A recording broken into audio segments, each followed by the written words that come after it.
Hey guys, welcome back to my channel, Randy Saves, and today I decided to do this video just because I stumbled upon this and I was super excited. Maybe you guys know, maybe you guys don't know, but you can make your own homemade syrup for pancakes, for cakes. I'm going to use it as a filler for a cake, but it's super easy. You just need strawberries, water, and sugar.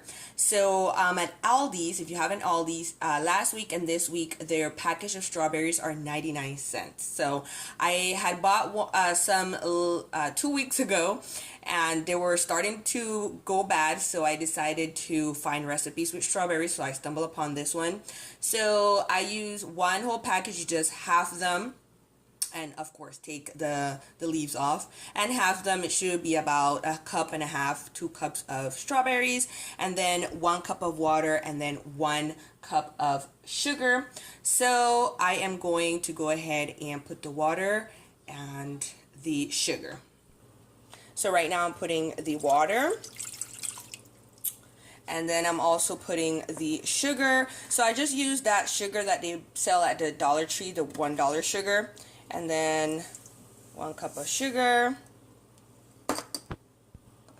and you just go ahead and mix it up, and you just wait till it dissolves with the water to add the strawberries.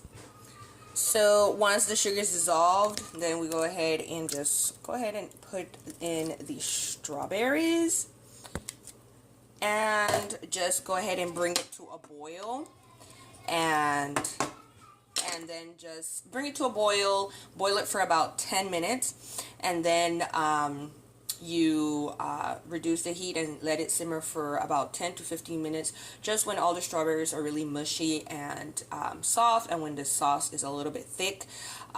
It will thicken once it cools off, but you want to get it as thick as possible before you turn off the heat. So it's been boiling for about 10 minutes. So now I'm going to go ahead and make it, I lower down the temperature, and now I'm going to have it simmer.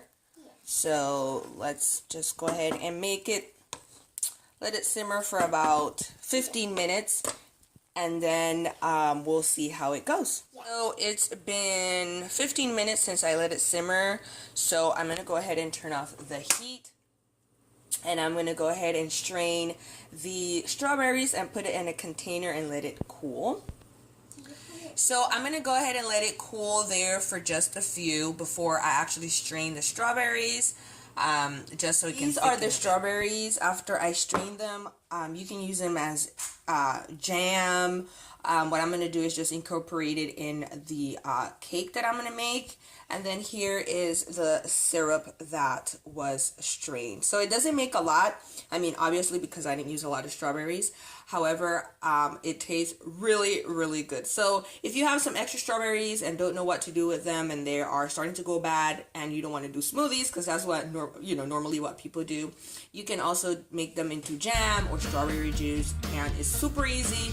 I'm pretty sure everybody has sugar in their pantry and water, so pretty easy to make. I hope you enjoyed this video, guys, and please remember to like, share, and subscribe, and I'll see you next time.